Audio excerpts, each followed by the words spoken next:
안녕하세요. 저는 30대 초반의 평범한 남성입니다. 이 한 줄 소개하는데 몇 번을 지웠다 썼다 했는지 모르겠네요. 이렇게 글재주가 없지만 제 사연을 많은 분들께 들려드리고 싶은 마음에 용기를 내어봅니다. 특히 꼭 제 사연을 봤으면 하는 사람이 있거든요. 혹시 제 사연을 들어주시는 분들 중 가난을 겪어보신 분 있으신가요? 그렇다면 제 사연이 더욱 와닿으실 겁니다. 사람 사는 게 다 똑같다고 하지만 그것도 어느 정도 배가 부른 소리지 정말 배고픈 사람들은 이런 말을 못 꺼내지요. 저는 지긋지긋한 가난에 시달리며 살았습니다. 유년 시절을 떠올려 보면 돈과 배고픔 그리고 빚 말고는 떠오르는 게 없어요. 지금 생각해봐도 너무 힘들었다는 말밖에 나오지 않을 정도로 힘들었습니다. 보통은 유복하다가 망하는 집안이 많지요. 그러나 저희 집은 처음부터 배고픈 집안이었는데 아버지께서 지인분과 동업을 하시면서 집안은 풍비박산이 났습니다.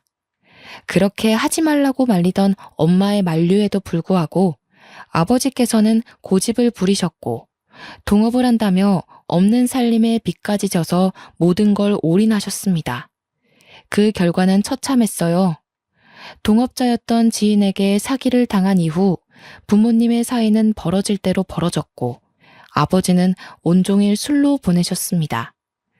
부모님과 저 그리고 여동생 2명이 함께 살던 작은 집까지도 날려야 했고 저희 가족에게 더는 행복함이 없었죠. 정말 코딱지만한 방 한 칸에서 5 식구가 살게 되었는데 너무 숨막히고 싫었습니다. 아버지도 조금 더 잘해보려고 욕심을 내시다 그랬다는 건 이해할 수 있었어요. 다만 이미 사고가 터졌고 일이 벌어졌는데 수습하려는 모습은 보이지도 않았고 온종일 술만 마시며 주정 부리는 모습이 견디기 힘들었습니다. 아버지는 술만 마셨다 하면 저희 남매에게 험한 말을 내뱉었죠. 야, 넌 장남이란 놈이 집안이 이렇게 망했는데 아무것도 안 하고 전하태평이야? 저런 놈을 장남이라고 낳은 내가 미친놈이지. 에라이 썩을 잡놈아, 니까지 꺾어서 뭐가 될 것 같냐? 나가 죽어라. 그만하세요. 뭐? 그만하세요? 이게 어디서 말대답이야? 싹수 없이. 왜? 네 아비가 사업 망하고 이 꼴로 있으니까 우습냐? 마음만 해? 좀 제발 그만하시라고요. 이렇게 된 게 누구 때문인데 아버지가 그러고 계세요? 아버지 때문에 집안 풍비박산 난 거잖아요. 아버지가 수습하셔야죠. 왜 저한테 그러세요? 이 썩을 것 말하는 것 좀 봐라. 네가 나한테 안 맞은 지 오래됐지? 네가 아주 처맞고 싶어서 몸이 근질근질하지? 아버지가 무슨 자격으로 저를 때리세요? 제발 그만 좀 하세요. 이런 술주정도 이제 지겨워요. 상대해주고 싶지 않다고요. 장남은 저렇게 쓸모가 없고 딸년을 괜히 둘이나 낳아서 밥이나 축내고 어이구 내 팔자야. 아버지는 이해가 어려울 정도로 본인이 저지른 일에 저희 탓을 하셨습니다.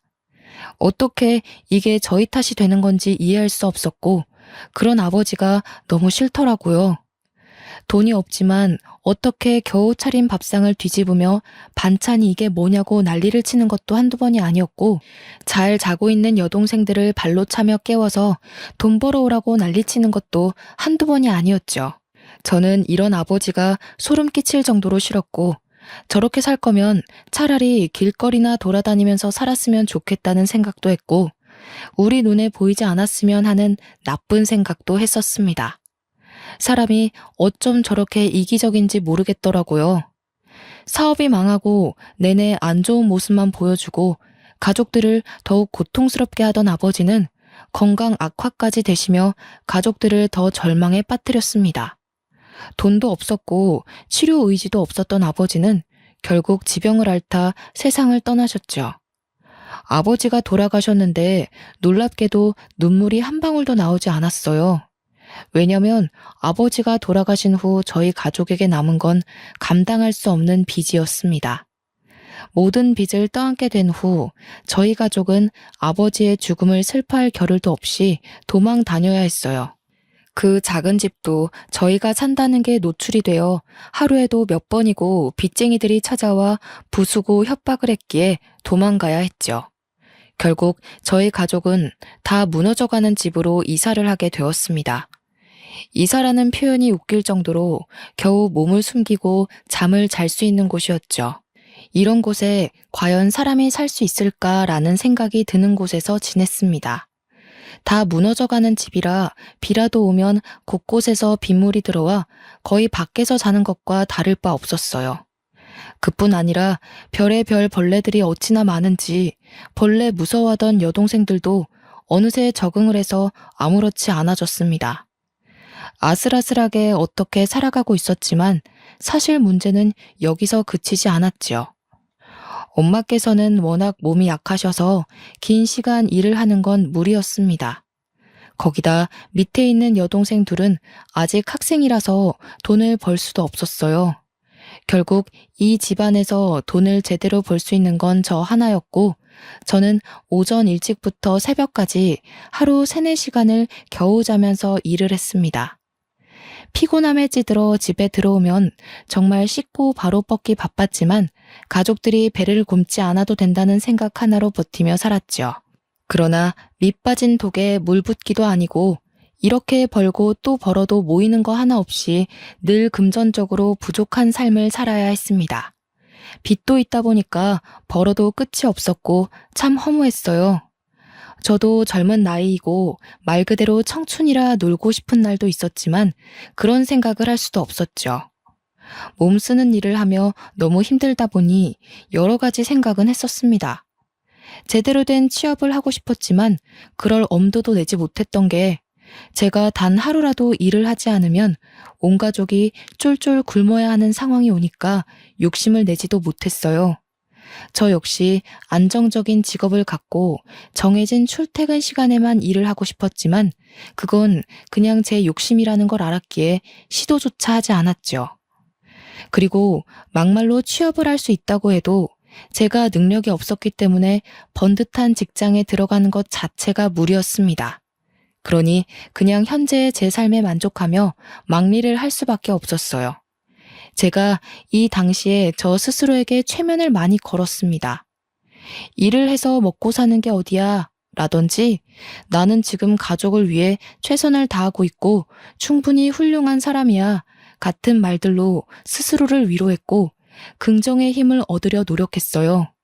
이렇게 하지 않으면 제가 금방이라도 지쳐 쓰러질 것 같았죠. 그래도 외롭지는 않았던 게 제가 이렇게 고생하는 걸 엄마와 여동생들이 알아줬거든요. 늘 힘들게 일하고 오면 다 무너져가는 작은 집에서 가장 편한 자리에 그나마 좋은 이부자리를 펴두고 제가 쉴 수 있는 공간을 마련해줬습니다. 그뿐 아니라 없는 형편에 먹을 것도 별로 없는 우리 집 반찬에 가장 맛있고 좋은 반찬은 늘 저를 위해 빼두곤 했지요. 어떻게 보면 별거 아니라고 생각할 수 있지만 그 당시 저희 집 형편을 생각해보면 정말 대단한 일이었고 저를 배려해 준 거였습니다. 또 제게 돈을 받는 걸 당연하게 여기지 않아서 그나마 제가 위안을 삼을 수 있었습니다. 오빠, 정말 미안한데 나 용돈 조금만 줄 수 있을까? 오빠가 힘들게 일하는 거 다 알고 있어서 용돈 진짜 아껴서 썼는데 저번에 문제집을 잃어버려서 다시 사느라 돈이 조금 부족해서. 그래? 그런 거면 오빠한테 진작에 말하지. 돈 아예 없었을 거 아니야. 응, 그냥 걸어서 왔다 갔다 했어. 차비라도 아끼려고. 미안해, 오빠.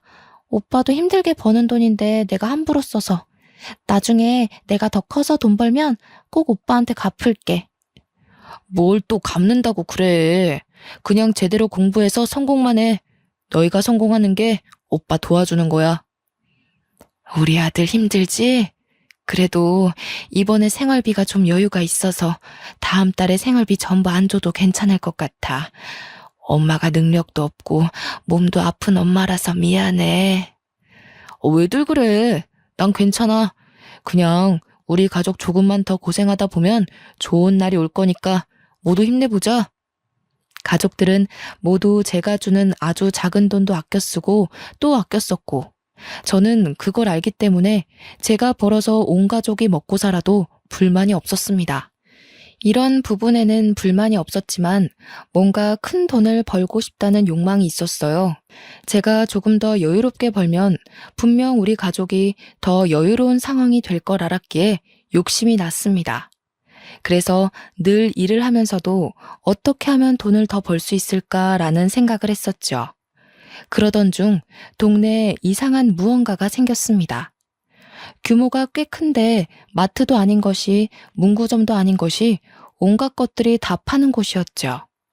이 동네에 저렇게 큰 마트가 생기면 돈을 못 벌 텐데 라는 걱정이 앞섰습니다.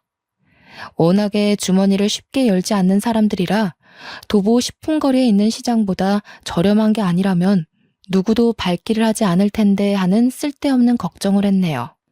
그러나 예상외로 거기를 직접 다녀오신 엄마의 반응이 너무 좋았습니다.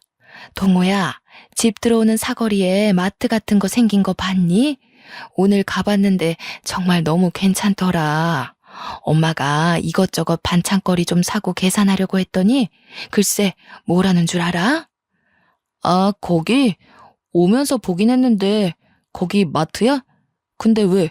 뭐라는데? 얼마냐고 했더니 편하게 알아서 내라고 하더라. 그래서 엄마가 놀라가지고 쳐다보니깐 씩 웃으시면서 절반씩만 내고 가래. 세상에, 채소들 상태도 신선하고 좋은데 너무 저렴하더라고. 앞으로 거기서만 사야겠어. 아, 진짜? 뭐야, 그렇게 반값에 팔면 뭐 남는 게 있나? 이상한 곳이네.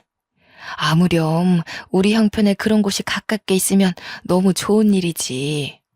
물론 그건 맞는 말이지. 다행이네. 나도 한번 가봐야겠다. 엄마뿐 아니라 그곳을 다녀온 동생들의 반응도 너무 좋길래 궁금함에 저도 그 이상한 마트를 가봤습니다.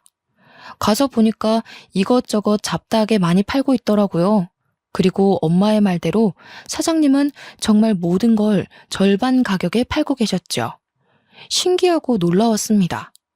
한참을 구경하다 살 건 없어서 그냥 나가려는데 갑자기 사장님이 절 붙잡으셨죠. 이봐요. 잠시만요. 네? 저요? 아, 저 아무것도 안 산 건데. 그게 아니라 상준이 아들 동호 아닌가? 혹시 그 아버지 조남이 이상준 아니에요? 네, 맞아요. 제가 이동호인데 누구세요? 세상에, 설마 했는데 이렇게 만났네. 동호 이 자식 진짜 많이 컸네. 하마터면 못 알아볼 뻔했어. 네? 저를 아시나요? 갑작스레 저를 붙잡으신 사장님은 다름 아니라 저희 아버지의 절친이셨습니다. 얘기를 하며 얼굴을 자세히 들여다보니 제가 삼촌이라 부르며 잘 따르던 분이셨죠. 어떻게 이런 우연이 있나 싶었고 너무 반가웠어요. 아버지 생전에 두 분이 각별하신 사이였고 아버지가 동업한다고 난리치셨을 때 집까지 찾아와서 말려주셨던 분이셨습니다. 그런데 저희 가족이 한밤중에 급히 도망가게 되면서 아예 소식이 끊겨버렸고 꼭 도와주고 싶어서 찾고 싶었다는 말씀을 하셨죠. 한참 삼촌과 대화를 나누며 그간 어떻게 살았고 무슨 일이 있었는지를 다 털어놨습니다. 그간 누군가에게 제 속 얘기를 해본 적이 없어서 그런 건지 몰라도 삼촌에게 모든 속 얘기를 다 털어놓고 나니까 속이 너무 시원했어요. 제 말끝에 삼촌은 눈물을 보이셨고 너무 늦게 만나서 미안하다는 말씀을 하셨습니다. 알고 보니 삼촌네 집이 많이 휘청이고 힘드셨을 때 유일하게 손 내밀어주고 살 수 있게 도와준 게 저희 아버지라고 하셨죠. 그 도움 덕분에 이 자리까지 올 수 있었다며 꼭 저희 가족을 돕고 싶었다는 말씀을 하셨습니다. 삼촌은 저희 가족 생계가 힘든 걸 아셨고 제가 일정한 직업이 아니라 막노동을 하며 힘들게 돈을 벌어 가족들을 먹여 살리는 걸 아셨죠. 그래서 제게 삼촌이 차리셨던 그 가게를 주셨습니다. 분명 동네 슈퍼마트 같은 느낌이지만 잡다한 게 다 있기 때문에 돈을 편하게 벌 수 있을 거라고 하셨고 이 가게를 운영하면서 제가 하고 싶었던 것들을 조금씩 해보라고 하셨죠. 그럴 게 아니라 동호 너가 이 가게 맡아서 해봐. 명의도 너한테 싹 다 넘겨줄 테니까 열심히 해봐. 절대 돈을 못 버는 곳은 아니니까 지금보다 여유롭고 편하게 살 수 있을 거야. 네? 이 가게를 주신다고요? 그래. 가게 매출도 있지만 땅값도 장난 아니다 너. 내가 너희 아버지한테 받은 게 참 많아서 그래. 어떻게 보면 내 목숨 살려준 놈이기도 하지. 나는 이렇게 살아가게 만들고 그놈은 그렇게 떠날 줄 누가 알았겠냐고. 삼촌, 진짜 감사해요. 이걸 어떻게 보답해야 할지 모르겠네요. 솔직히 안 받는 게 맞는데 저 욕심 좀 내고 싶어요. 너무 힘들거든요. 너 임마, 그럴 자격 충분히 있어. 앞으로 뭘 하든 욕심내면서 살아. 그리고 앞으로는 자주 연락하고 얼굴 보면서 지내자 동호야. 힘든 일 있으면 삼촌한테는 꼭 털어놓고, 알겠지? 하루아침에 나타난 삼촌의 존재는 제게 너무 큰 힘이 되었습니다. 덕분에 저는 동네 슈퍼의 사장이 되었고, 그간 힘들게 하던 일과는 다르게 나름 편하게 일을 할 수 있었죠. 그런데 이게 또 사람 욕심이라는 게 막상 편한 일을 하면서 몸이 쉬니까 딴 생각이 들더라고요. 엄마, 내가 지금 여기서 카운터나 보고 물건 채울 게 아니라 이걸 애들이나 엄마한테 맡기고 난 다른 일을 해서 돈 버는 게 맞지 않을까 싶어요. 그래야 돈이 더 모일 것 같은데. 제 고민은 딱 이거였고 전 망설임도 없이 그냥 바로 투잡을 했습니다. 오전에는 물건을 채우고 힘쓸 일이 많아서 제가 가게를 봤고 오후에 제가 배달 일을 하러 가면 동생들과 엄마가 번갈아 가면서 가게를 봐줬죠. 이렇게 하니까 저는 저대로 배달 일을 해서 돈을 벌 수 있었고 가게는 가게대로 운영이 되니 꽤 돈이 모이기 시작했습니다. 그간 제가 벌어다 주는 돈만 써서 늘 미안해하던 가족들도 뭔가 보탬이 된다는 생각에 많이 기뻐했어요. 특히 몸이 약한 저희 엄마는 온종일 집에만 있기 참 갑갑해 하셨어서 너무 좋아하셨습니다. 엄마 몸에 물이 안 갈 정도로만 일하고 애들한테 맡기고 집 가서 쉬어. 알겠지? 괜히 무리해서 병원 가면 병원비가 더 나와. 알겠어. 걱정 마, 아들. 근데 엄마는 집에 있는 것보다 가게 나와 있는 게 훨씬 좋아. 사람들도 만나고 대화도 하고 뭔가 이제야 살아있는 기분이 들어. 네 아빠가 한평생 속만 썩이다 간 줄 알았더니 이렇게 좋은 친구를 둬서 참 다행이지 싶다. 그렇지 아들? 그렇긴 하지. 무엇보다 삼촌이 이렇게까지 도와줄 필요가 없는데 도와주셔서 너무 감사하지. 다음 달 되면 밥 한 끼 같이 먹기로 했으니까 그때 엄마도 같이 먹어. 오랜만에 인사도 할 겸. 저희 가족은 정말 몇 년 만에 웃음을 되찾았습니다. 하하호호 가족들이 둘러앉아 저녁을 먹기도 했고 별로 재미도 없는 얘기들이 어찌나 재밌던지 한참을 깔깔거리며 웃기도 했지요. 이제야 사람 사는 것 같은 기분을 느끼고 있었어요. 그런데 뭔가 이상한 일이 벌어졌습니다. 여동생과 엄마가 업무를 해주고 난 후 가게 상황에 대한 인수인계를 제게 해줬을 때 한 번도 문제가 된 적이 없었어요. 그러나 어느 날부터 여동생들이 가게를 맡는 시간대에만 자꾸 물건이 없어지고 계산도 틀렸습니다. 저는 이 문제로 동생들에게 진지하게 물어봤죠. 며칠 내내 너희가 가게 볼 때만 자꾸 계산도 틀리고 물건 수량이 안 맞거든? 처음에는 너희가 계산을 잘못한 줄 알고 그러려니 했는데 점점 시간이 지날수록 이건 단순 계산 실수가 아니야. 우리도 모르겠어. 진짜 그 시간대에 손님이 많은 것도 아니고 오는 사람들만 오는데 뭐가 문제인지 진짜 모르겠어. 확실한 건 아니지만 혹시 누가 물건을 훔치거나 그런 거 본 적 없어? 봤는데 너희가 무서워서 아무 말도 못하고 그러는 거 아니야? 오빠한테는 솔직하게 말해도 돼. 괜찮으니까. 아니야. 진짜로 그런 사람 없었어. 문제 자체가 없었다고. 있었으면 우리가 말했지. 우선은 당분간은 오빠가 아예 가게를 볼게. 이거 지금 하루 이틀 마이너스 나는 거 합쳐보면 절대 적은 금액이 아니거든? 동생들에게 물어봤으나 전혀 이상한 게 없었다기에 하는 수 없이 배달 일을 잠깐 쉬고 일주일간 제가 가게를 온종일 보기로 했습니다. 마이너스 나는 금액뿐 아니라 사라지는 물건들을 합쳐보면 손해가 이만저만이 아니었거든요.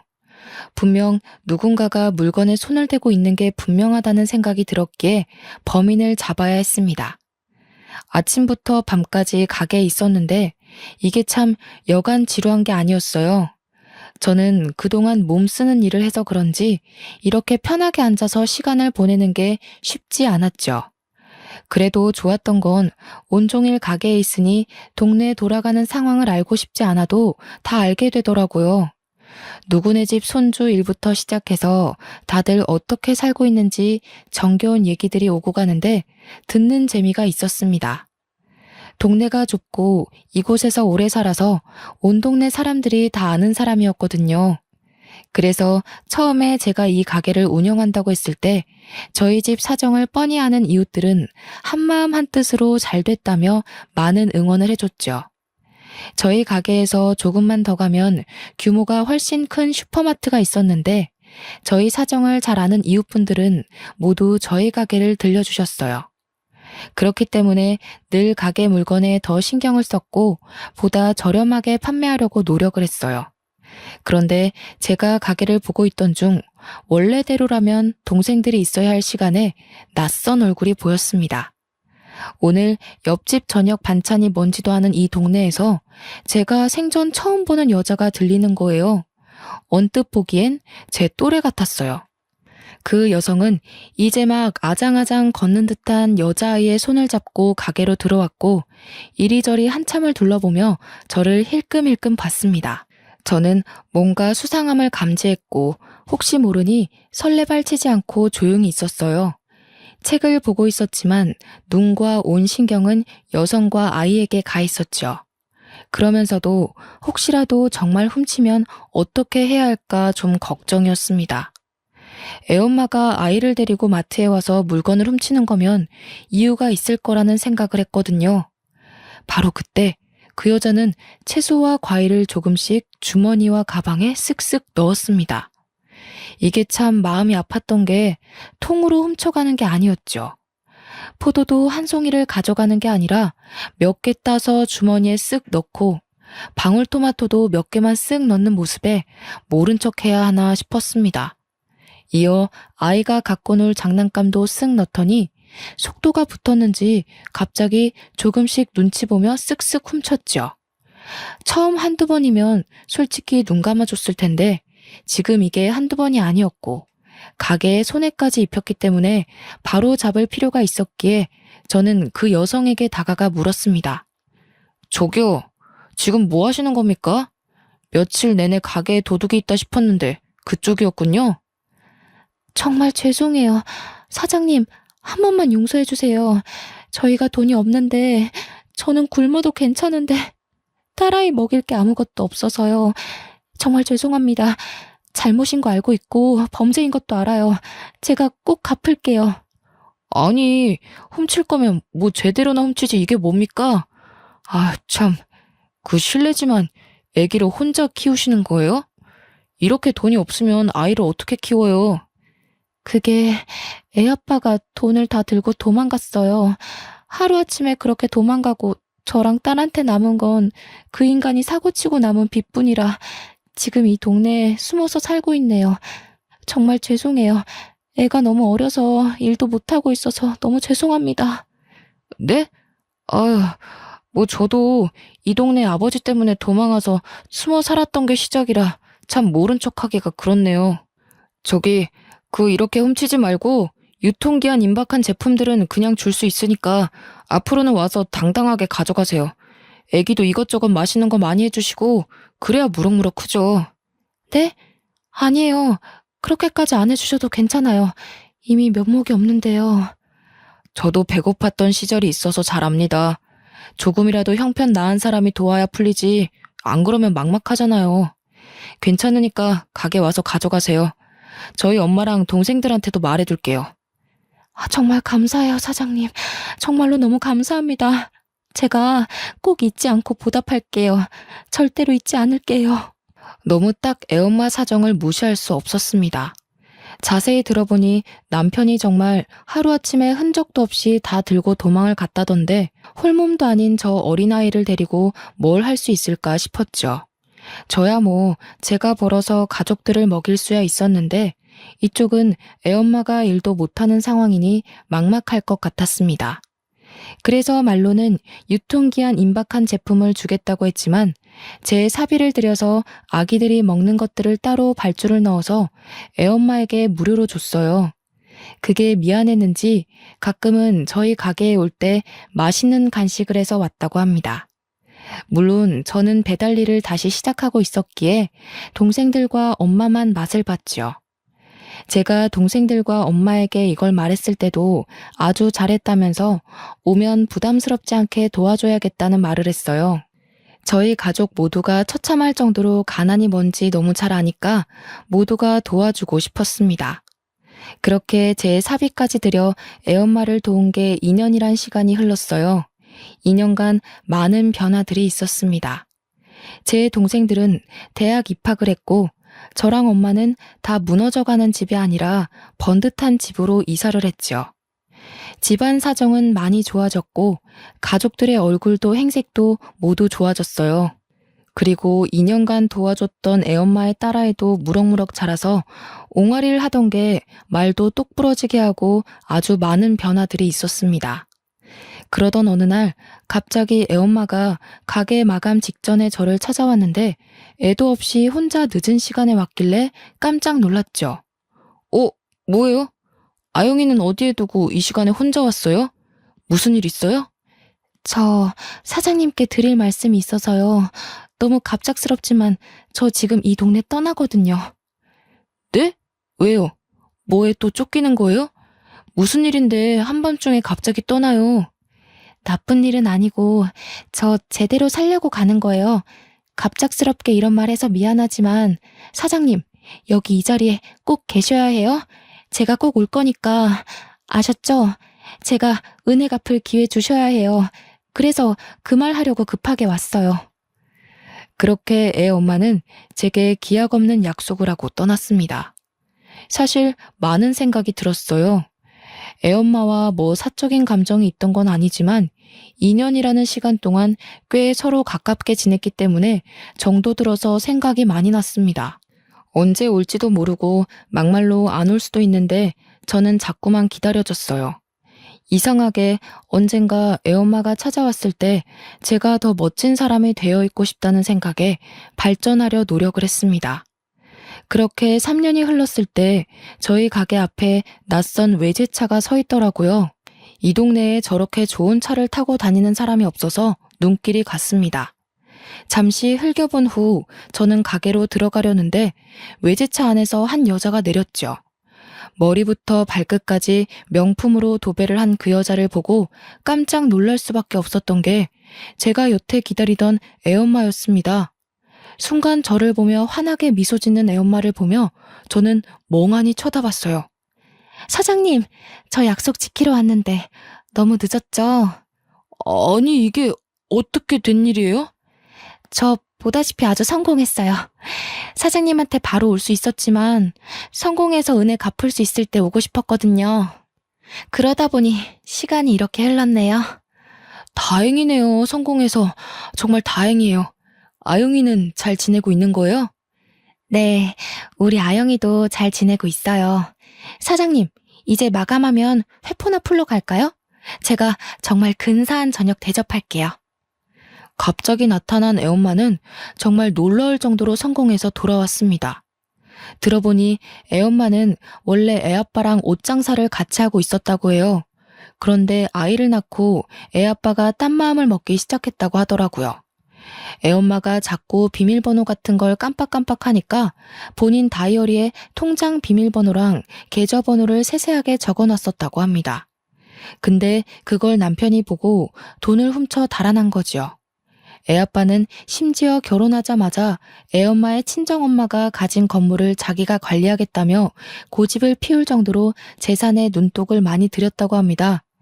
이미 그 건물 1층엔 음식 장사하는 다른 사업주도 있었는데 그걸 일방적으로 계약 파기를 시키라고 난리를 피웠다고 하더라고요.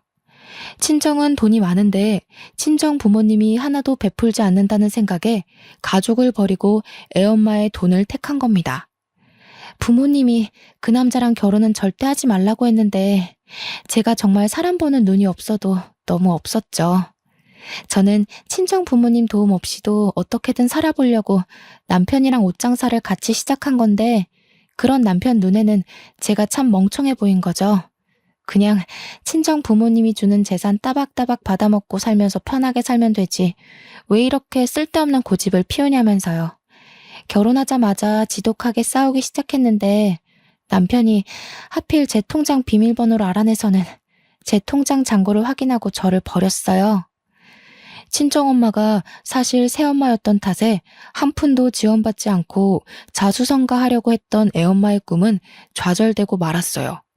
심지어 애아빠가 개인 신용대출을 2억 넘게 받고 도망쳐버린 바람에 달아난 애아빠를 찾으려고 빚쟁이들에게 쫓기는 신세까지 되었더라고요. 물론 옷사업도 망하고 자금도 없던 탓에 살 곳조차 없었던 애엄마는 결국 친정집에 들어가서 모든 사실을 말하고 법적 조치를 전부 취했다고 해요. 작정하고 숨어버린 애아빠를 찾기 위해 흥신소의 힘을 빌려 사람을 찾아냈고 2년간의 법정 공방 끝에 빼앗긴 돈을 받아냈다고 해요. 그리고 접었던 옷사업을 다시 시작했고 임산부가 입어도 될 만큼 편안한 옷을 타겟으로 잡아 팔았더니 대박이 난 겁니다. 원래도 감각이 좋았던 애엄마가 체형에 상관없이 이쁜 옷을 찾아내기 위해 동대문에서 발품을 팔았고 이후엔 77 사이즈 이상의 사람들도 편하게 입을 수 있는 옷을 자체 제작해서 팔았더니 떼돈을 벌게 된 거죠. 애엄마가 홀로 아이를 키우면서 그 험난한 역경을 겪었을 걸 생각하니 참 마음이 쓰렸습니다. 현재 애엄마의 모습과 제가 도와줬을 때 애엄마의 모습이 겹쳐 보이면서 묘한 감정이 들었어요. 그 당시에는 표정도 없었고 주눅이 잔뜩 들어서 살짝만 톡하고 건드리면 금방이라도 눈물을 쏟을 것 같았는데 이렇게 성공한 모습으로 찾아와줘서 제가 다 고마웠습니다. 정말 당찬 모습을 보면서 웃는 게 이렇게 아름다운 사람이었구나를 느끼며 긴 회포를 풀던 중 애엄마는 제게 반복해서 한 말이 있었죠. 꼭 성공했을 때 떳떳하고 멋진 모습으로 저를 찾아오고 싶다는 말입니다. 저 솔직히 몇 년 동안 너무 힘들고 포기하고 싶었던 순간이 한두 번이 아니었거든요. 근데 그럴 때마다 어떻게 버틴 줄 아세요? 아영이 생각해서요? 물론 그것도 맞지만 저 사장님 생각하면서 버틴 거예요. 내가 꼭 멋진 모습으로 사장님 앞에 당당하게 나타나고 싶었거든요. 처음에는 그냥 감사해서 좋은 마음이 있다고 생각했는데 시간이 지나면서 보니까 저 사장님 좋아하더라고요. 네? 아유, 갑자기 왜 그런 말을. 아영 엄마, 좀 취기가 올라온 것 같은데 이만 일어설까요? 아니요, 저 오늘 아주 작정하고 온 거예요. 물론 사장님은 저에 비해 너무 인품도 좋으시고 훌륭하신 분인 거 알아요. 거기다 저는 이혼녀의 애까지 딸려 있어서 많이 부족한 것도 알고요. 그런데요, 사장님, 저 바닥까지 쳤다가 혼자 이렇게 일어선 여자예요. 사장님이랑 저랑 함께하면 우리가 못 해낼 게 있을까요? 사장님이 제가 싫은 게 아니라면 우리 진지하게 만나봐요. 솔직히 저도 이 감정이 뭔지 아직도 헷갈리긴 해요. 이게 좋아하는 마음인지 아니면 마음을 하도 써서 걱정스러운 마음인 건지 모르겠는데 먼저 그렇게 용기 내줘서 고마워요. 웃기게도 저랑 애엄마는 사랑에 빠졌습니다. 진작부터 서로에게 미묘한 감정이 있었지만 애엄마는 본인의 사정이 좋지 않았고 저는 그런 애엄마에게 이성의 감정을 느낄 수가 없었죠. 본인 삶도 힘든 사람에게 함부로 다가갈 수 없었거든요. 그리고 무엇보다 제 감정이 사랑인 건지 동정인 건지 저도 헷갈렸습니다. 그런데 먼저 용기를 내어 제게 고백해주는 애엄마의 말을 들으며 점점 확신했고 연애를 시작했어요. 저희 두 사람의 만남은 양가에서 가장 좋아해 주셨습니다. 어떻게 만나게 된 사이인지 다 아셨기에 축복 속에 연애를 할 수 있었죠. 또 이맘때쯤 제 동생들은 사회에 각자 자리를 잡았기 때문에 집안에 행복한 일들이 가득했거든요. 사실 만난 기간은 고작 7개월 만에 결혼을 하게 되었는데 이미 그 전부터 몇 년간 서로에 대한 마음이 있었고 서로를 너무 잘 알았기에 문제될 건 하나도 없었습니다. 저희 엄마께서는 애엄마에게 이런 말씀을 해주셨어요. 아가야, 아가도 고생 참 많았으니 이제 동우한테 기대서 편하게 살아라. 그리고 우리 동우도 가족들 때문에 한평생 고생만 했거든. 알고 있지? 그냥 너희 둘이 서로 아껴주면서 이제라도 편하게 살았으면 좋겠어. 나는 그럼 소원이 없을 것 같다. 어머님, 부족한 저 받아주셔서 감사해요. 가장 못난 모습일 때 곁에서 다 지켜보셨는데 선뜻 이렇게 허락도 해주시고 너무나도 감사해요, 어머님. 아니다. 그게 무슨 말이야. 못나긴 뭘 못나. 내 새끼 지키려는 애미 모습보다 더 훌륭한 모습이 있어? 난 그렇게 생각 안 하니까 마음 쓰지 말고 둘이 예쁘게 잘 살아. 그리고 우리 손녀딸 아영이 자주 보여주고 그래야 할미랑 정들지. 네, 꼭 그럴게요. 저희가 효도해야 하니까 오래 사셔야 해요. 우리 아들이 이렇게 예쁘고 고운 각질을 얻는다고 하니까 내가 눈물이 다 날 것 같네. 참 고맙다 아가야. 엄마께서는 아내를 너무 예쁘게 봐주셨어요. 아내가 얼마나 힘들게 살았는지 곁에서 보셔서 더욱 그러겠지요. 7개월의 연애 끝에 결혼을 했지만 이보다 더 행복한 일이 있었죠. 바로 아내의 딸인 아영이가 저를 아빠로 생각한다는 겁니다. 사실 아내와 결혼을 약속하고 가장 걱정이었던 부분이 딸아이 아영이었어요. 혹여나 아이에게 상처로 남지는 않을지, 어떻게 다가가야 할지, 저를 기억할지 많은 고민을 했습니다. 연애하던 7개월이란 시간 동안 아영이에게 다가갈까 고민도 많았지만 저희 두 사람의 관계가 확실해졌을 때 딸아이에게 다가가고 싶었어요. 저희야 결혼 전제로 진지하게 만나긴 했지만 확고하지 않은 상황에서 어설프게 저희조차고 아이에게 다가가고 싶지는 않았지요. 정말 고심을 했었는데 딸아이는 저를 기억해줬고 심지어 반겨줬습니다. 생각해보면 아영이가 막 말문이 트였을 때 유일하게 자주 보는 성인 남자가 저라서 가끔 제게 아빠라고도 했고 삼촌이라고도 했는데 그런 아영이 기억 속에서 제가 아빠로 자리 잡았나 봅니다. 아영이를 다시 만났을 때 저를 보자마자 해맑게 뛰어와 안기는데 괜히 눈물이 나더라고요. 이때의 감정은 뭐라고 설명할 길이 없었죠. 뭉클하고 감동적인데 정말 고맙고 이 작은 아이에게 감사하더라고요.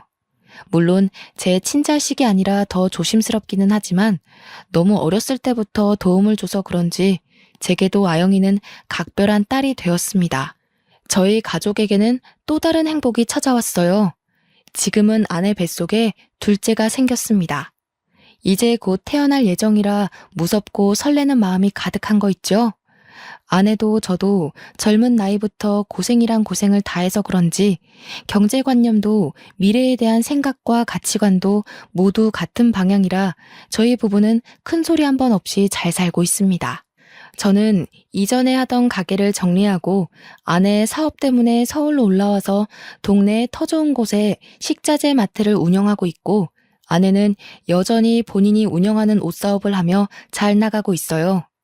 둘째가 뱃속에 있어서 몸이 참 고단하고 힘들 텐데도 하루도 쉬지 않고 일하는 아내를 보면 안쓰럽기도 하고 존경스러운 마음이 공존했습니다. 지금도 행복한 저희 가족이지만 곧 태어날 둘째와 함께 저희 네 식구는 앞으로 더 행복하게 살 겁니다. 결국 제가 베푼 온정이 큰 사랑으로 돌아왔다는 생각에 태어나 가장 잘한 일이 아닐까 싶더라고요. 제 긴 글을 읽어주신 여러분들도 누군가에게 온정을 받으시고 그게 값진 결말이 될 수 있기를 바라며 제 사연을 마무리하겠습니다. 읽어주셔서 감사합니다.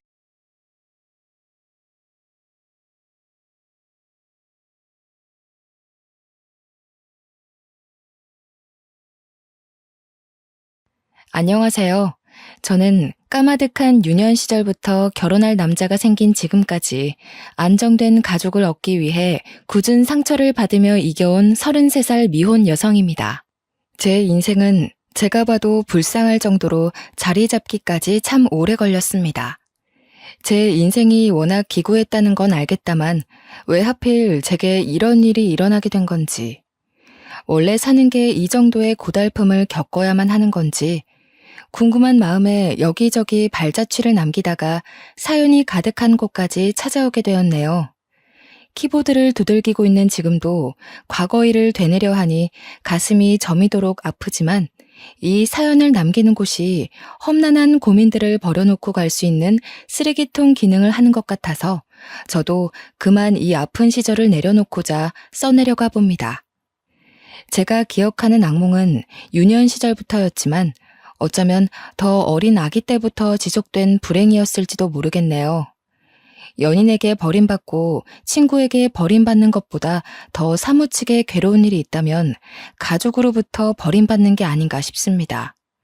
저는 이렇게 사는 게 잘못되었다는 것도 처음엔 몰랐어요. 부모가 자식을 사랑한다면 이럴 수 없다는 것도 학교 선생님이 저만 불러 따로 상담을 할 때 알았죠. 초등학교 유치원 때는 선생님이 조심스럽게 그랬습니다. 혹시 집에서 부모님이 때리냐고. 초등학교 1학년 때는 선생님이 몰래 상담실로 데려가 물었죠. 도움이 필요하면 선생님한테 말하라고.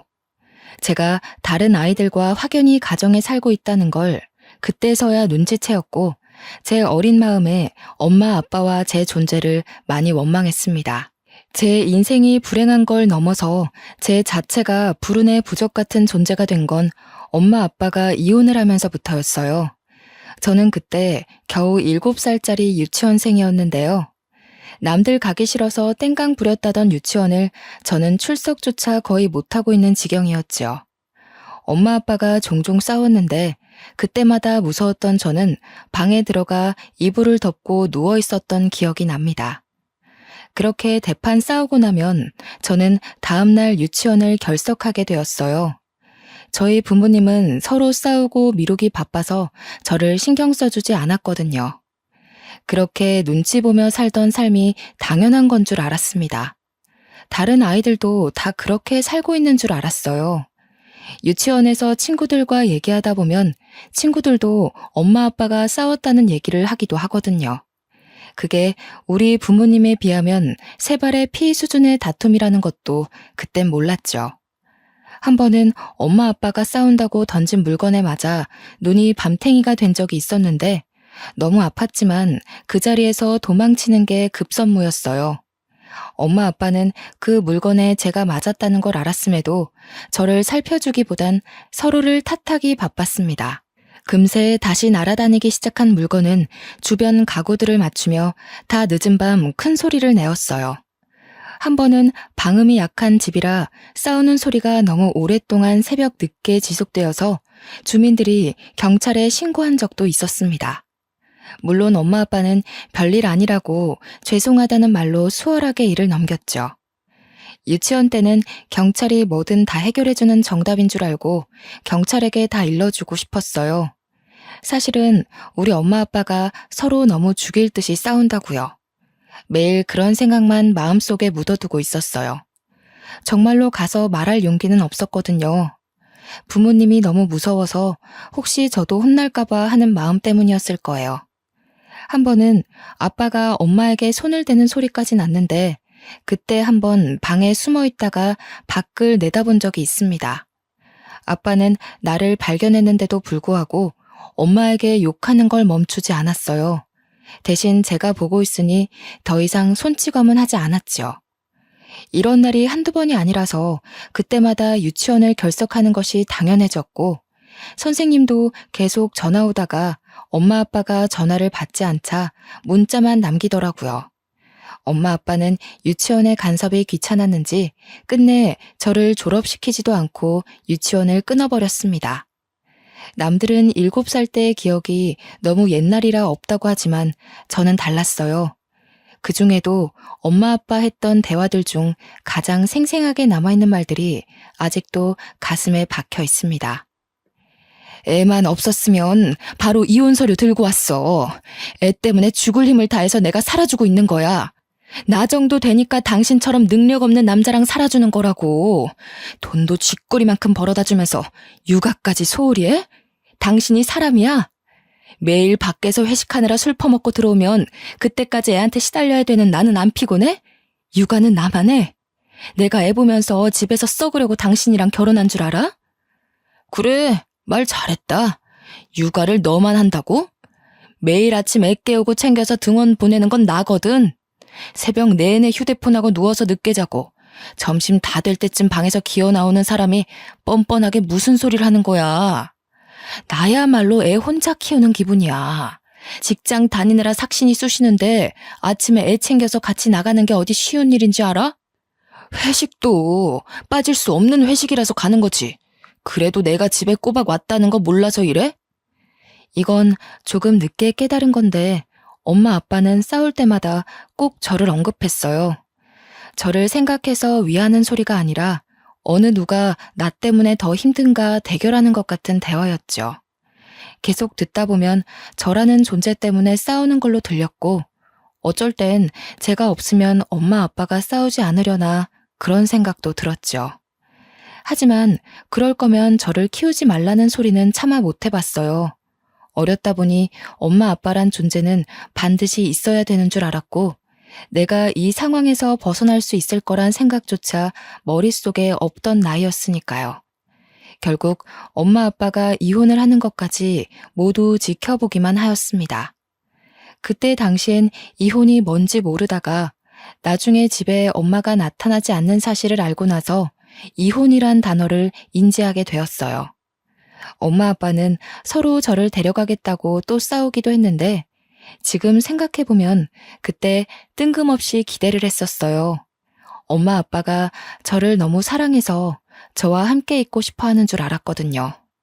그런데 그 이유가 양육비 때문이었다는 걸 들었고 초등학교 선생님한테 양육비의 의미를 물어본 뒤에야 알았어요. 하도 실망하고 상처를 받아서 엄마 아빠한테 더는 기대가 없는 줄 알았는데 그때 저도 모르게 엄마 아빠가 들어올 공간이 마음속에 남아있었나 봅니다. 그렇게 또 한 번 무너져 내렸죠. 며칠간의 공방전 끝에 저는 아빠를 따라오게 된 거였어요. 아빠는 회식 때문에 여전히 술 먹고 집에 늦게 들어오는 경우가 다반사였죠. 아빠가 평일은 매일 새벽에 들어오긴 했지만 그래도 주말이면 저와 함께 집에서 같이 밥을 먹었습니다. 밥도 아빠가 집에 있는 주말에는 배달을 시켜 먹었지만 아빠가 잘 없는 평일에는 저 혼자 해결해야 했어요. 학교 마치면 남들 학원 갈 때 저는 곧장 집으로 귀가했거든요. 거의 TV가 제 친구나 다름없었죠. 요리 프로그램을 주로 보며 밥을 하는 방법, 국을 만드는 방법, 요리 도구를 사용하는 방법들을 익혔어요. 간단한 국을 끓일 줄 알게 되다 보니 아빠가 술 마신 다음 날 아침 콩나물국을 끓여본 적이 있어요. 이혼하고 한 번도 아빠가 웃는 얼굴을 본 적이 없는데 처음으로 웃더라고요. 고맙고 미안하다고도 얘기해 주었어요. 그렇게 표현해주는 아빠의 말이 좋아서 저는 그 뒤로 더더 요리를 공부해 아빠한테 밥을 해주었죠. 그런데 한날 아빠가 새벽 늦게 들어와서 술 냄새 풍기며 제 침대로 올라오는 겁니다. 저를 부둥켜 안고서 하는 말 때문에 저는 오랜만에 묻어놨던 상처가 드러나는 기분을 느꼈어요. 은주야, 아빠가 은주 많이 사랑하는 거 알지? 아빠가 은주한테 많은 걸 해주고 싶은데 아무래도 혼자 있다 보니 외로워서 좀 많이 힘든 것 같아. 일하는 것도 힘이 안 나고. 역시 사람은 사랑하는 사람과 함께 있어야 힘이 나는가 보다. 아빠가 하는 술주정에서 저는 서운한 감정만 솟구쳤습니다. 사랑하는 사람과 함께 있으면 힘이 난다면서 여기서 아빠는 저를 사랑하는 게 아니라 어쩔 수 없이 키우고 있다는 걸 느꼈죠. 참 마음이 아프더군요. 이런 술주정이 갈수록 심해질 무렵 어느 날부터 아빠가 주말마저 집을 나서는 겁니다. 아빠한테 어디 가냐고 물어봐도 잠깐 나갔다 온다고만 했어요. 그런데 그 잠깐이 다 늦은 밤이 되고 어떤 날은 외박으로 들어오지 않기도 하였죠. 아주 늦게 아빠가 말해준 건데 알고 보니 아빠한테 새로운 여자가 생겼다더라고요. 그 여자분과 이미 결혼 얘기를 끝냈을 만큼 가까운 사이가 되었다고 합니다. 저는 아무것도 모르고 있다가 아빠가 덜컥 새엄마 될 사람이 있다며 통보받은 셈이 된 거죠. 그러나 문제되는 건 이것뿐만이 아니었습니다. 새엄마는 무슨 아빠가 정작 중요한 저의 존재를 그 아줌마한테 알리지 않았다고 하더군요. 이혼을 했다는 건 밝혔지만 그 사이에 애가 있다는 건 차마 말하지 못했다고 했어요. 그러면서 아빠가 하는 말이 저를 심장을 한 번 더 후벼 팠습니다. 저보고 정말 미안하지만 그 아줌마랑 꼭 결혼하고 싶으니까 이제부터 친엄마랑 살라고 하는 겁니다. 저란 사람은 하늘에서도 포기한 아이일 뿐인 걸까요? 제가 무너질 일은 여기서 끝나지 않았더군요. 아빠가 저를 친엄마한테 맡기려고 전화하는 걸 몰래 엿들었는데 친엄마가 대차게 거절하는 것만 목격한 셈이었어요. 애 나한테 던져놓고 자기는 인생 피려고? 양육비 내는 걸로 퉁쳤으면 애는 자기가 간수해야 할 거 아니야. 연락하는 것도 짜증나는데 받아줬더니 뭐? 난 이미 애 포기했어. 절대 못 키우니까 당신이 버리든 말든 알아서 해. 대신 버리면 그건 당신 책임이지 난 책임 같은 거 없다는 것만 알아도. 그래도 제 자식이라고 생각했는지 아빠는 차마 저를 버릴 생각은 안 하더라고요. 할 수 없이 아줌마에게 저의 존재를 밝히는 방향으로 틀었을 겁니다. 그날 친엄마와의 통화를 끄는 아빠의 표정이 상당히 망연자실이었어요. 엄마한테도 버림받은 제가 과연 새엄마한테 환영받을 수 있을까요? 저는 그 어린 마음에 미리부터 단념하고 있었고 제 눈으로 아줌마가 아빠한테 이별 통보하는 걸 목격하고 말았죠. 하교하고 돌아왔는데 아빠가 애걸복걸하며 아줌마의 바짓가랑이를 붙잡고 있더라고요. 친엄마한테도 보이지 않았던 구질구질한 모습을 다른 여자 앞에서 보이고 있는 아빠의 모습에 굉장히 당황했습니다. 그러나 무엇보다 아줌마가 생각 외로 저만큼이나 당황하는 모습을 보이더군요. 아직도 그때 얼어붙었던 감정이 고스란히 남아 있습니다. 저는 그대로 집을 빠져나와 대문 옆에 쭈그려 앉아 있었어요. 그러니 아줌마가 곧바로 따라서 나오는 겁니다. 저는 아빠를 무너지게 만드는 이 아줌마가 무섭게만 느껴졌어요. 이 아줌마의 손에 내 인생까지 걸려있는 기분이 들어서 저도 모르게 아줌마의 눈을 피했죠. 많이 놀랐지? 아가야, 네가 이 집 딸이구나? 미안하다. 어른들이 네 앞에서 못 볼 꼴을 보였어. 학교 마치고 돌아오는 길이었구나. 밥은 먹었니? 아줌마는 고사리 같은 제 손을 잡아주며 저와 똑같이 쭈그려 앉은 채로 마주하더군요. 그때 뒤늦게 따라온 아빠가 아줌마를 말리며 나라는 아이는 절대 신경 안 써도 된다고, 나는 곧 친엄마한테 갈 아이니까 우리 둘이 결혼해서도 나를 신경 쓸 일은 결코 없을 거라고 설득하기만 했어요. 아빠 눈에 제 마음은 보이지도 않나 봅니다. 아빠는 완전 이 아줌마한테 빠져 있었어요. 아줌마는 아빠에게 화나 있는 상태라 외면만 하더라고요. 그 자리에서 저를 한참이나 만져주며 사과만 하는데 제 입장에선 당최 뭐가 미안하다는 건지 이해하지 못했어요. 저는 아줌마가 저라는 존재를 알고 아빠에게 매몰차게 이별을 요구하는 모습을 봤기 때문에 당연히 이 결혼은 무산되었을 거라고 생각했어요. 그러나 의외로 아줌마는 아빠와 결혼을 진행하더군요. 결혼을 하기 전까지 저와 아빠가 사는 집에 미리 들어와서 저를 유난히 많이 챙겨주셨어요. 등하교를 신경 써주시고 식사도 꼬박 만들어주셨죠. 처음엔 제가 알아서 식사를 차리는 걸 보고 아줌마가 아빠를 엄청 혼내시더라고요. 아빠는 아줌마를 많이 사랑하는지 친엄마한테 하던 것과 달리 아줌마한테는 절절 매기만 했어요. 그렇게 아빠와 아줌마가 결혼하고 나서 아줌마의 제안으로 저는 이 집에서 계속 살 수 있게 되었어요.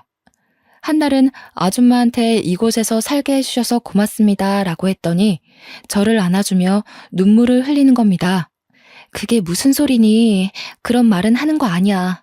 고마워도 내가 고맙다고 해야지. 아줌마야말로 우리 은주 옆에 있을 수 있게 허락해줘서 고맙기만 한걸. 아휴, 이 어린 것이 어쩌다가 못된 어른들 때문에 마음고생을 하고 있을까. 저는 그저 저를 친엄마한테 보내지 않아줘서 고마운 마음에 단지 인사를 했을 뿐인데 아줌마가 한참 동안 저를 안아주어서 놀랐어요.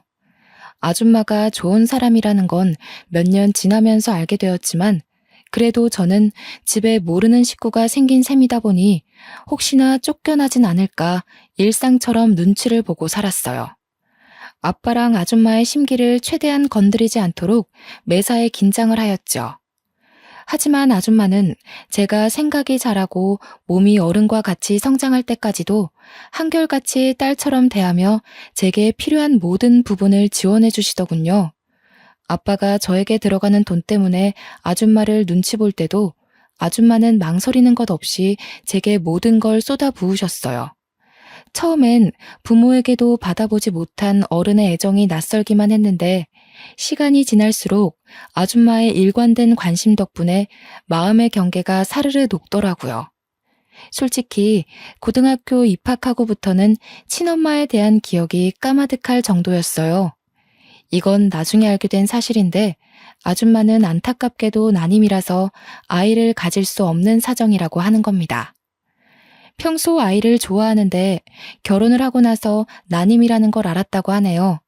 단지 그것 때문에 저한테 지극정성이었던 건 아니고 저를 처음 봤을 때 제가 아줌마를 보는 눈빛이 너무 겁먹어 있어서 저한테 죄를 지은 기분이었다고 하더라고요.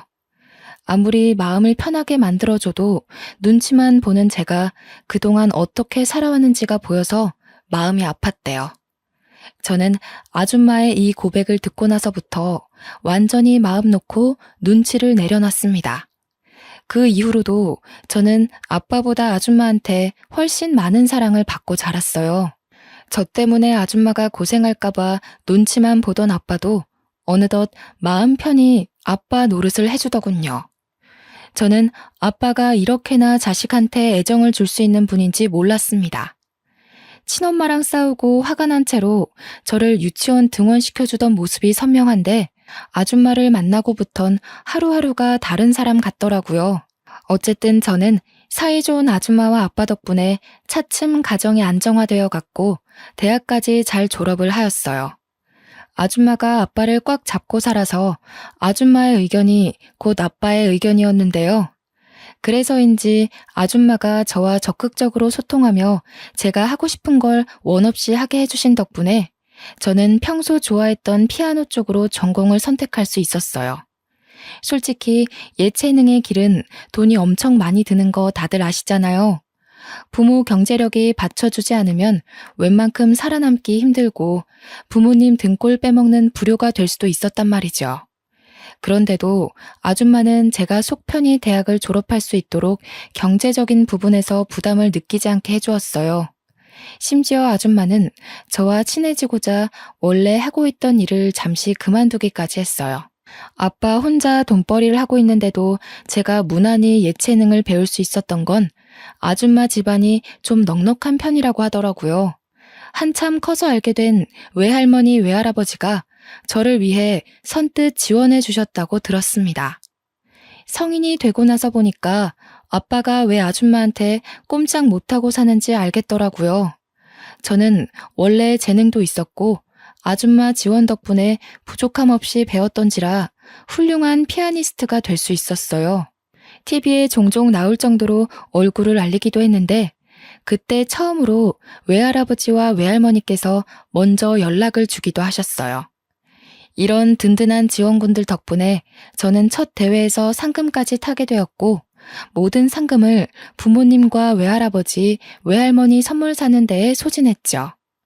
무엇보다 제 빈약한 마음을 충족시켜주신 부모님을 위해 자랑스러운 자식이 되고 싶었습니다. 그 후로도 대회에서 수상을 할 때마다 꼭 가족에게 보답을 하며 노력했어요. 그리고 어느 날 저는 세계적인 대회까지 진출을 하게 되었는데요. 아직 수상을 한 것도 아닌데 해외 대회에 출전하게 되었다는 것만으로도 집안에선 벌써 경사가 따로 없었죠.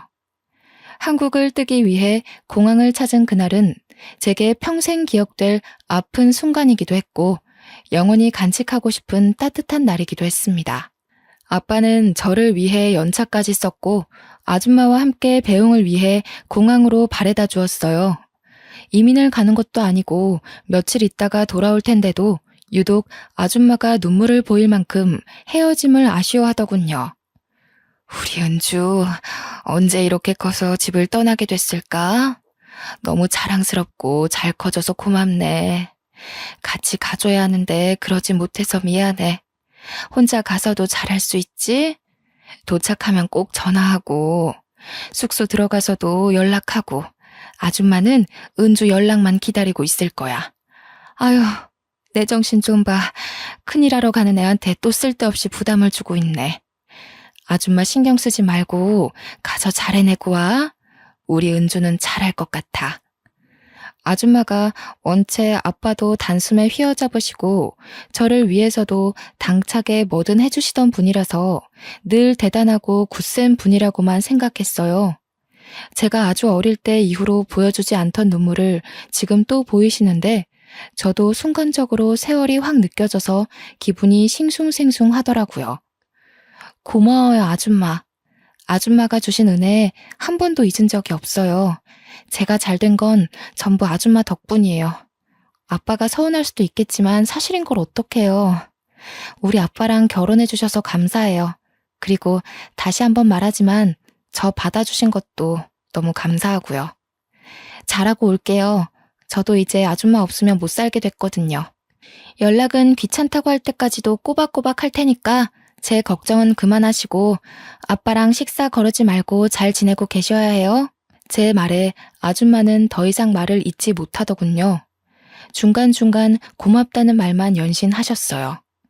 옛날에는 아줌마 품에 제가 쏙 안겼는데 아줌마가 원래부터 체구가 작은 분이라서 이제는 제가 더 듬직하게 안아줄 수 있어서 좋더라고요. 저는 온 마음 담아서 아줌마를 묵묵히 보듬어 주었어요. 그렇게 한참 아쉬운 시간을 가지며 아줌마와 저만의 인사를 나누고 있던 찰나였죠. 아줌마와 포옹을 하고 있는데 갑자기 누가 거친 손길로 저와 아줌마의 사이를 갈라놓는 겁니다. 그 사이를 차지하고 들어온 사람은 어디서 본 듯한 익숙한 여자였어요. 웬 아줌마가 제 팔을 꼬집듯 꽉 붙잡고서 눈물을 그렁그렁 내고 있는데 순간 이 여자가 누군지 알겠는 겁니다. 다름 아닌 근 20년 만에 모습을 드러낸 친엄마였죠. 제가 친엄마를 알아보고 당황해 있을 무렵 아빠가 먼저 나서서 친엄마를 떼어냈어요. 사정없이 친엄마를 바닥에 내치더군요. 이 여자가 감히 여기가 어디라고 나타나? 썩 안 꺼져? 무슨 낯짝으로 내 딸 앞에 나타나서 행패야. 내가 다신 연락하지 말랬지. 은주 앞에 얼씬도 하지 말라고 했던 말 잊었어? 도대체 여긴 어떻게 알고 온 거야? 내 딸 내가 만나러 왔는데 당신이 뭔 상관이야? 엄마 된 사람이 어떻게 딸을 잊고 살겠어? 당신 보러 온 거 아니니까 저리 비켜. 우리 딸, 우리 은주, 엄마 안 보고 싶었어? 엄마는 매일 우리 딸이 보고 싶어서 한숨도 못 잤는데 엄마 생각 많이 했지? 아휴, 왜 이렇게 말랐어? 저 아줌마랑 아빠가 괴롭히든? 너 객식구 취급하고 그랬어? 내가 이럴 줄 알았어. 이 어린 것 괴롭힐 데가 어디 있다고 애를 이렇게까지 굶겨놓은 거야? 저를 어루만지는 친엄마의 모습은 제가 어릴 적 봤던 그 깡센 모습과는 많이 다른 얼굴이었어요. 친엄마는 생각보다 많이 꾀죄죄하고 궁상맞다는 표현이 들어맞을 만큼 안 좋아 보였죠. 분명 아빠가 몰래 통화하는 걸 들었을 때 친엄마도 아빠보다 능력 좋은 새 남편을 만났다고 엿들었었는데 아무래도 그 사이 안 좋은 일이 있어서 새로 만든 가정마저 파탄이 났나 봅니다. 친엄마의 몰골이 그렇게 설명해주고 있었어요. 친엄마는 아빠가 말려도 계속해서 제게 달려들더군요. 어디서 그런 황소 같은 힘이 나오는지 아빠가 아무리 손을 써도 제 옷을 잡고 늘어지며 놓질 않았어요. 저는 그저 친엄마라는 존재 자체에 이미 머릿속이 새하얘져서 당장 어떤 반응을 보여야 할지 모르겠더라고요. 엄마가 미안해, 딸. 너무 늦게 왔지. 아빠라는 사람이 우리 딸 마음도 모르고 모르는 여자랑 살림이나 차리고. 너 혼자서 얼마나 눈치를 봤니? 이제 걱정하지 마. 엄마랑 같이 오붓하게 살자. 엄마가 너를 그 구렁텅이에 혼자 놔둔 게 얼마나 마음에 걸리던지. 도저히 그런 곳에 내버려둘 수 없어서 엄마 지금 모든 걸 다 버리고 온 거야. 이 옆에 내가 어디서 뻔뻔하게 거짓말이야? 당신 그 새 남편이란 놈이 바람나는 바람에 버림받은 걸 어디다 대고 포장해. 기어코 딸내미 앞에서 밑바닥까지 보이고 싶은 거야? 내가 그래도 당신 체면 생각해서 이 꼴 된 건 비밀로 해줬건만 다 늙어서 이제 능력 좋은 남자 꼬실 형편이 안 되니까 아쉬워서 은주 찾아온 거 아니야? 나한테 은주 들먹이면서 연락하기 시작한 것도 은주가 텔레비전 나오고 나서부터인 거 내가 눈치 못 챈 줄 아냐고. 쪽팔린 줄도 모르고 버림받은 게 뭐 자랑이라고 거짓골을 하고서 나타나? 은주 생각은 눈꼽만큼도 안 해? 버림받다니? 내가 버린 거라고. 당신이 내 가정에 대해 뭘 얼마나 안다고 함부로 짓거려? 말 조심해. 집에 있으면서 은주한테 내 얘기 그런 식으로 했지? 애가 내 전화를 안 받던데 당신이 사주해서 애가 나 피하도록 만든 거 아니야? 그렇지 않고서야 이 착한 애가 엄마 한 번을 안 찾아? 얼마나 갈굼을 했으면 애가 이렇게 말랐어. 딱 봐도 견적 나오네. 엄마 보고 싶어서 오는 애 방치해놓고 둘만 좋은 시간 보냈겠지. 여자한테 미쳐서 애 속 썩고 있는 것도 몰랐으면서 어디서 큰 소리야? 친엄마가 나타난 것도 놀라운데 자꾸 큰 소리가 오가니 더 정신이 없었습니다. 그래도 제가 조금 더 빨리 친엄마를 부정했다면 여기서 일이 더 커지지 않았을 텐데 정신을 차리기까지 좀 많이 지체되어 버린 거죠. 제가 친엄마의 몰골만 멍하니 바라보며 있을 때 밀려나 있던 아줌마가 급하게 나서서 제 앞을 가로막더군요. 결국 일은 갈 때까지 불어나기 시작했어요. 다 됐고요. 그만 돌아가 주세요. 이제 와서 뭐 하는 짓이에요? 아이 놀란 거 안 보이세요? 이미 부모된 도리를 포기한 걸로 알고 있는데 갑자기 나타나서 이러시는 이유가 뭐죠? 뭐야 당신은 웃기는 아줌마네. 끼어들 때를 끼어드세요. 어디 남의 집 가정사에 감나라 배나라 하시는 겁니까? 새엄마 주제에 진짜 엄마라도 되는 줄 아세요? 내 딸한테서 당장 떨어지세요. 제 딸이에요. 당신이 포기한 자식 제가 마음으로 키운 딸이라고요. 그쪽은 이미 자격이 없어요. 세상에 어떤 부모가 제 새끼를 필요 없으면 외면하고 아쉬우면 다시 품고 그러나요? 하늘에 부끄럽지도 않으세요? 자식한테 그 정도로 상처를 주고 떠났으면 양심이 있는 한 절대 나타나지 말았어야죠. 저는 제 딸이 당신 때문에 상처받는 걸 두고 보지 않을 거예요. 딸 기억에서 당신 같은 오점이 지워지도록 지켜낼 거라고요. 저는 친엄마 때문에 정신 놓고 있던 걸 이젠 다른 의미로 벙쪘어요. 아줌마가 저를 직접적으로 딸이라고 불러준 건 처음이었거든요. 우리 은주 하면서 이름을 불러줄 때 충분히 행복하고 사랑받는 기분이었지만 아줌마가 저를 딸로 생각하고 있을까? 한 번씩 궁금하긴 했는데요. 이번 기회에 확신을 얻은 셈이 되어서 어딘가 모르게 다소 허했던 마음 구멍이 완벽하게 채워지는 기분을 느꼈어요. 아줌마는 계속해서 친엄마에게 기죽지 않고 맞서기 시작했다만 친엄마 또한 만만치 않은 사람이었죠. 그래요. 제가 알고 있는 친엄마의 모습은 이렇게 드세고 기운 많은 사람이었어요. 이 여자가 지금 어디서 감히 우길 걸 우겨야지요. 내 배 아파 낳은 자식이라고요? 어디서 남의 자식 주워서 자기 자식 행세하는 거예요? 또 뭐라고? 오점? 이봐요 아줌마. 내가 친엄마인데 딸이 엄마한테 상처받을 게 뭐가 있어요? 정작 상처를 주고 있는 사람이 누군지 파악이 안 돼요? 아줌마가 지금 딸이 친엄마한테 가지도 못하게 맞고 있는 건 모르겠어요? 아줌마는 혈육이란 단어에 크게 한 방 먹었는지 더 대응하지 못하고 가만히 서 있기만 하더군요. 아무래도 피 섞인 혈육이 더 강하다는 걸 속으로 느끼는 것 같았죠. 아줌마가 저를 딸로 부른 게 이날이 처음이었듯 저는 아직도 아줌마에게 엄마라고 불러본 적이 없었거든요. 아줌마 입장에선 제가 친엄마에 대한 그리움이 남아있을지도 모른다고 생각했나 봅니다. 친엄마에 대해선 저와 얘기한 것이 아닌 주로 아빠와만 대화를 나눴던 부분이니까요. 그때 아빠가 다시 친엄마를 잡아 끌며 우리 둘에게서 멀찍이 떨어뜨려 놓으려고 했는데 문제는 여기서 터졌습니다. 아빠를 뿌리치고 뛰어온 친엄마가 다짜고짜 저를 숨기고 있는 아줌마의 옷을 잡아뜯으며 다 늘어지게 당긴 겁니다. 아줌마의 얇은 옷이 한순간에 걸레짝처럼 엉망이 되어버렸어요. 내 자식 내놓으라고 이 도둑년아. 더는 엄마와 자식 사이를 방해하지 말고 비키란 말이야. 우리 애가 엄마 보고 싶다고 밤마다 울었을지 당신이 어떻게 알아? 애 마음을 진짜 알아? 친엄마는 아줌마를 일부러 나쁜 사람으로 만들며 소리쳤어요. 공항 실내에 친엄마의 고성이 쩌렁쩌렁 울렸죠. 주위에선 벌써 구경이 났는지 몰려들고 난리가 났습니다. 몇몇 사람들은 저를 알아보고 피아니스트 아니냐며 수군거리기 시작했어요.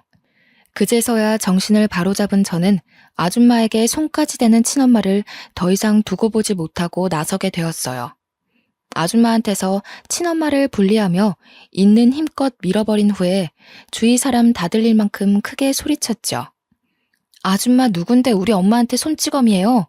우리 아빠도 우리 엄마가 너무 귀해서 함부로 못하는데 아줌마가 뭐라고 손을 대냐고요. 뭐라고? 은주야, 아줌마라니 엄마한테 그게 무슨 말이야. 나 네 엄마야.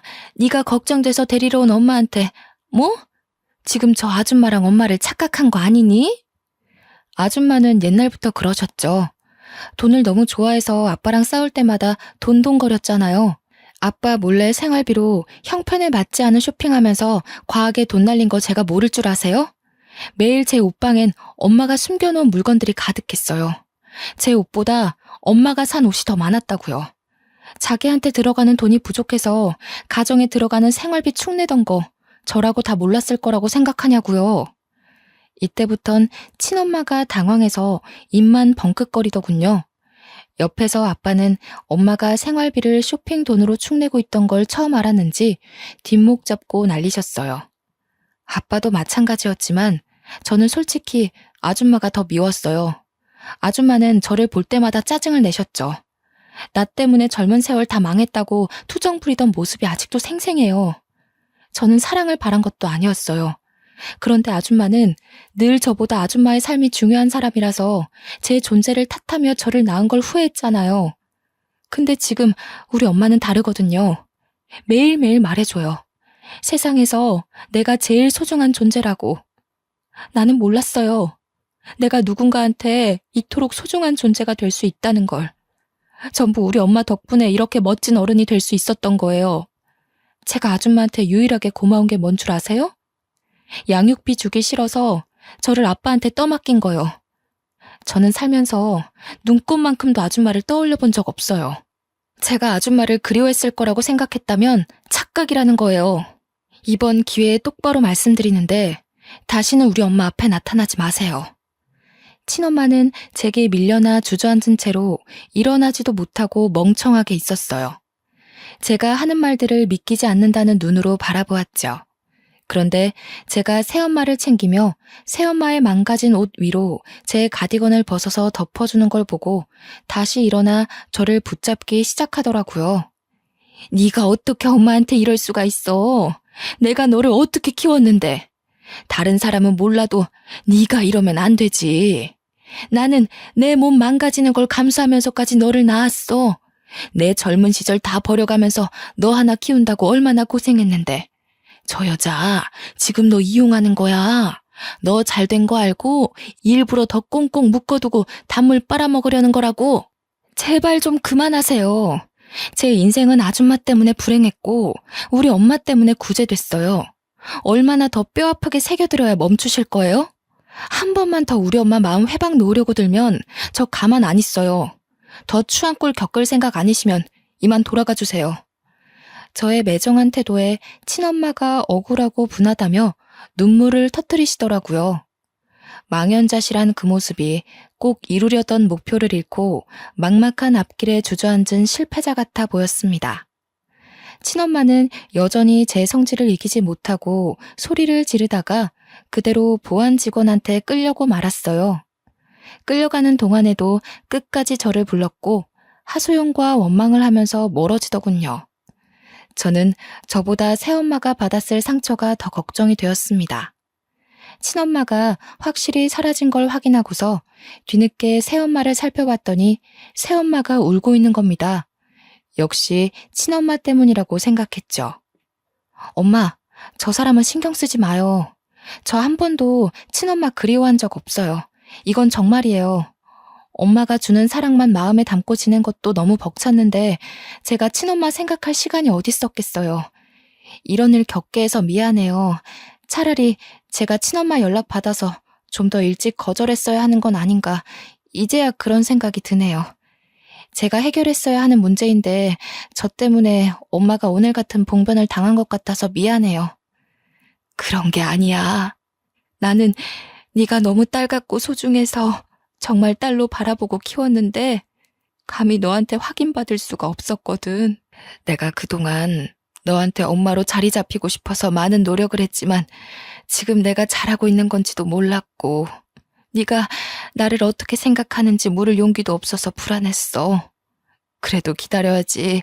네가 나를 엄마로 봐줄 때까지 계속 기다려야지 하는데도 이 불안한 마음이 참. 그런데 네가 나한테 엄마라고 해주는데 그게 얼마나 안심이 되던지. 분명 그랬지? 나보고 엄마라고 그런 거 맞니? 새엄마가 너무 좋아하면서 말을 하는데 저는 그게 의외였어요. 제가 친엄마를 그리워할지도 모른다는 불안감 때문에 우는 거라고 생각했거든요. 그런데 단순한 호칭 때문이었다니. 그게 뭐라고 이렇게까지 감격하면서 올까? 그런 생각도 들었지만 한편으로는 새엄마 혼자서 확신 없는 제 마음을 기다리며 얼마나 불안했을까 생각하니 죄송하더라고요. 새엄마가 이 정도로 기뻐하는 줄 알았다면 제가 좀 더 빨리 엄마라고 불러볼 걸 싶어 후회가 되었어요. 솔직히 저는 여러 번 엄마라고 부르고 싶었으나 쑥스러워서 그러지 못했거든요.